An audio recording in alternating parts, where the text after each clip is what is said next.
Hello, and welcome to the second episode of Background Bites. We are going through our series on the Disney Renaissance, and today we're going to be talking about the second movie in the Disney Renaissance, which is the second movie in the Disney Renaissance is The Rescuers Down Under, which means we're going to talk about both of the Rescuers movies because, obviously the plot and the continuity is so important to these movies that you have to talk about them together. Clearly. I mean, you can't have one without the other. That would be No. like peanut butter without the knife. I think Gandhi said that. Yeah. I don't know, Joe. It sounds like an excuse to take two background bites instead of just one. Well, listen. I don't think that neither of these movies is worth a full episode, and the movies are not worth a background bite by themselves either. That's our quick review of them. But before we get into they're just little snacks, is what you're saying. Yes, yeah, they're not even full bites. It's like a piece of candy. It's like a taste. It's not even a bite. It's just a taste. Yeah. Ooh. But before we get into that, the plot, episode one, movie one, in the first Rescuers movie, a pair of mice have to save an orphan from a greedy woman who wants a specific diamond despite having a bunch of jewelry. Movie two, a couple of mice have to save some random kid from the outback because he's kidnapped by an evil poacher because he's the only person who knows where the giant magic super cool awesome eagle has her nest. And that's it. Those are the movies. It's true. A pair of mice go and save people. A pair of mice go and save children from highly specific circumstances. They don't save the adults. They're just too much work. No. Well, I think they implicitly antagonize and attack the adults. One of them gets chased out of her boat by alligators, right? Yep, she's left hanging from a pole with her alligators, waiting for her to fall so they can eat her. Yeah, and then I can't remember what happens in the other one. He falls off a waterfall. Yes. No, he also gets attacked by alligators. That's true. They feed them down. Okay, so that's it. That's the theme. Mice feeding adults to alligators to save children. That's what the Rescuers are about. Rescuers 3 is they feed... I don't know who it is. I don't know. What's the plot? What's the plot of the villain in Rescuers 3? We can't do the Outback because that's been taken. Let's see. We've done the desert. We've done the water. Where can we go from here? Mountaintop. There we go. Tibet. Ooh, the snow. Yes. Yep. It's in the snow. So some Tibetan child knows the secret of some ancient wisdom, and an evil businessman wants to get that wisdom in order to make himself really rich. Boom. There we go. And we'll pull out some of those. Yes, he had to have imported the alligators because there's no alligators. Yes, exactly. He brought the alligators with him. Or they make a new animal called polar alligators. They called me. Oh no! They called me a fool for investing in the genetic research of polar alligators. Now who's laughing now? What accent is that? I'm going for a mockery Sean Connery. Yeah, I got Sean Connery vibes. Okay, fair. Well, yeah. I mean, there's not really much to the first one. It's cute, but nothing really stands out. The villains are fun, I guess. It's about all I got. There is so much fluff in that movie. Yeah. That movie could have been 45 minutes long or shorter. It's an hour and a half. I think it's a little bit less than an hour and a half. That movie could have been a TV episode. It's true. Now part of that I guess kind of makes sense because I think there's some showing off of animation. But it's 1970s animation. So it's not really all that much to show off. No, especially even just comparing it to the sequel that came out 13 years later. Like the animation of that actually even now still looks pretty good. Mm-hmm. Yeah, that's fair. I mean, even that one scene, I mean, the first 10 minutes, you have that entire crawl where like you're going through this field really fast. That's actually pretty cool. And then the scene where he finally jumps on the eagle and they fly and all that. It's like they didn't need to spend that long on that, but they did because they could, and it was actually a really pretty sequence. So yeah, it was there. Yeah, the eagle catching. Cody? Is that the kid's name? that sounds right. Let's go with Cody. Andy, Okay. I can't even remember. The eagle catching Cody as he falls off of a waterfall that's a pretty impressive. I mean, all of the Disney Renaissance movies have that impressive scene. Yeah, and like whatever you think about them, you immediately think, oh, that is the scene from that movie. That is the scene from that movie. Yeah. So, which is pretty good. Pretty good job there. So you get one gold star. Right. I think it's funny that it's the only Disney Renaissance sequel, and with it being the only sequel, it is also easily the Disney Renaissance film that everyone forgets about. Mm-hmm. Yeah, you know how we know that's true? Because I didn't know it was in the Disney Renaissance until we started doing this series. Well, because it doesn't really fit with any of them. It's not a musical. The one it probably fits the most with would be Tarzan, simply because no characters sing songs in either of them except for the one scat song that they sing in Tarzan. Every single other song is not sung by, or any piece of music, it's not sung by any of the characters. So that's the only thing that really connects it with another film. But even that, it's just sort of the odd one out. Actually, well, because they have the same villain, right? They have a poacher who wants to hunt rare animals. Right? It's true. So they unfortunately, does he get eaten by alligators though? No, he hangs himself in Tarzan. That's right. It's a little less comical, but I mean, if you look at it from a certain point away, it is. I don't know. Well, we'll talk about that when we get to Tarzan, which is, we'll talk about that. Actually, I do want to talk about the villains, because the villains, like Miss Medusa or Madame Medusa or whatever her name is. I know it's Medusa. It's something Medusa. Yeah, let's go with that. A very subtle name.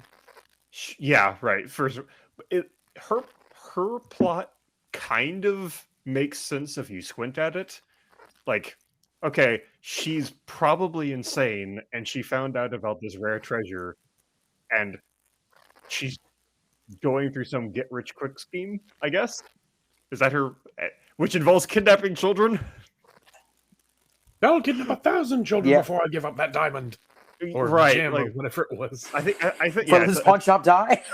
Right, like, it's so... It doesn't make any sense to me. It kind of makes sense. It's like, okay, she's super greedy, I guess, and she's greedy to an insane level. And then the second one makes even less sense, because we have this poacher who is like, he wants to kill the last two of these eagles. I don't think. He killed the dad already, right? He killed the dad.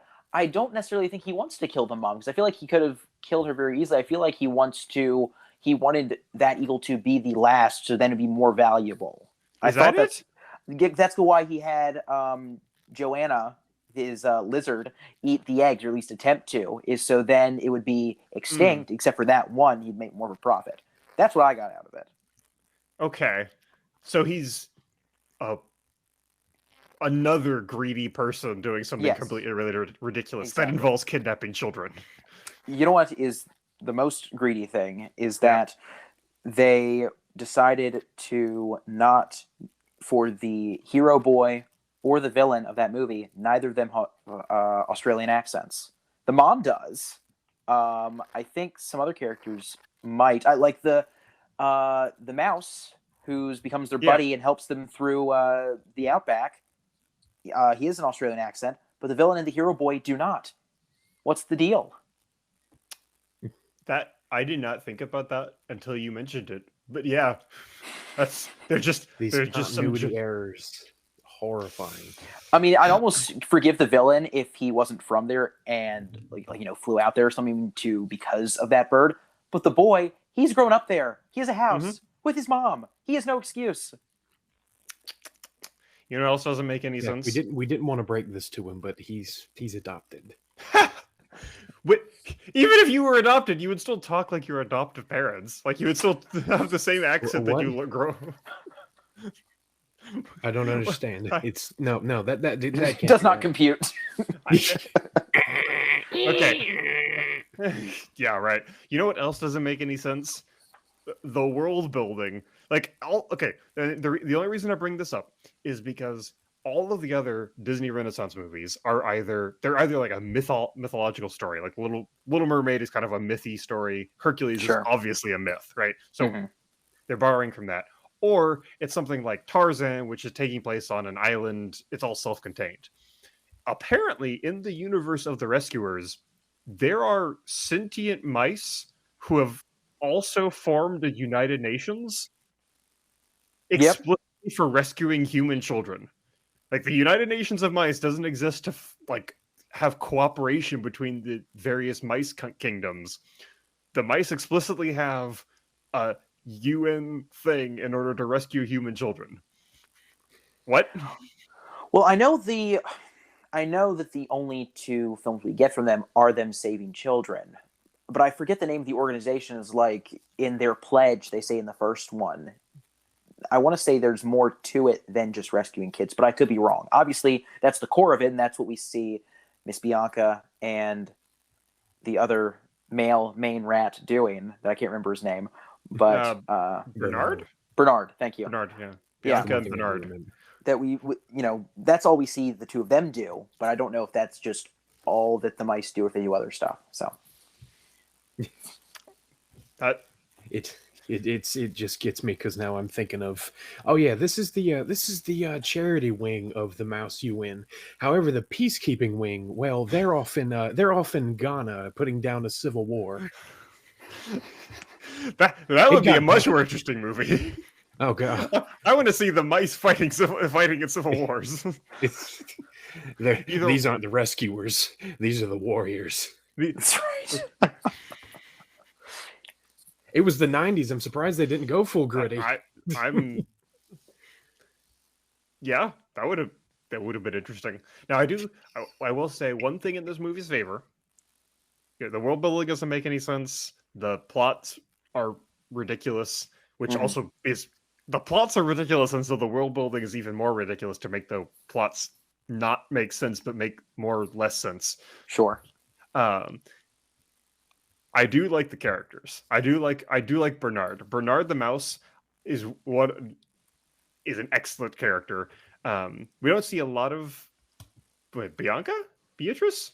Miss Bianca is the other Bianca. mouse. Yeah. I feel like she doesn't get as much screen time as Bernard, or she doesn't have as many speaking lines. But I do like Bernard as a person. He seems pretty cool. He's like very earnest about wanting to do his job, but also self-conscious about the fact that he's probably not the best at it. I love him.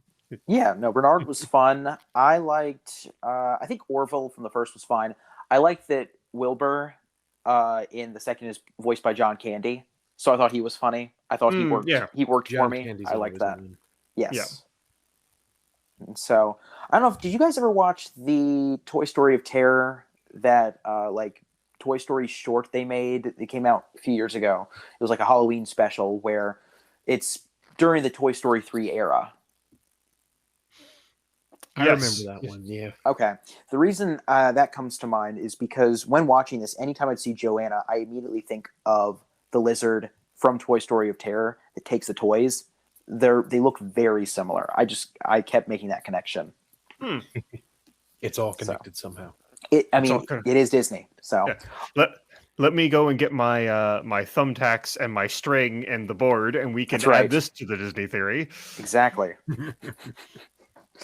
I don't know if you guys have seen Frozen 2 or not, but Bernard's multiple attempts to propose, that gave me Frozen 2 vibes. Because that's what Kristoff does the entire movie of Frozen 2. Oh, okay, fair. It's like, they're just pulling this plot point. Fine. I mean, that's a staple plot point, right? In the sequel, the characters who are in a relationship, the guy's proposing to the girl and it keeps fumbling it. I feel like that's not in Disney movies, but like in sequel movies. Yeah, that's a tried and true sequel romantic subplot.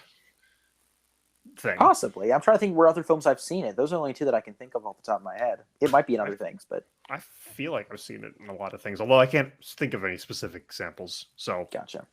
I do. One thing I don't like is what which it's added to the list of things I don't like. I don't like the Jake subplot. Like Jake the character is fine, but I do not like the forced romantic tension of him being interested in Miss Bianca and Bernard getting like flustered about that, and then eventually it doesn't really resolve because Bernard just proposes and then everyone is happy. Like when did it Jake didn't really become build up to anything. It didn't really. It's like yeah. It didn't need to be there, and it wasn't satisfactorily resolved. It's like, okay, so why was this there?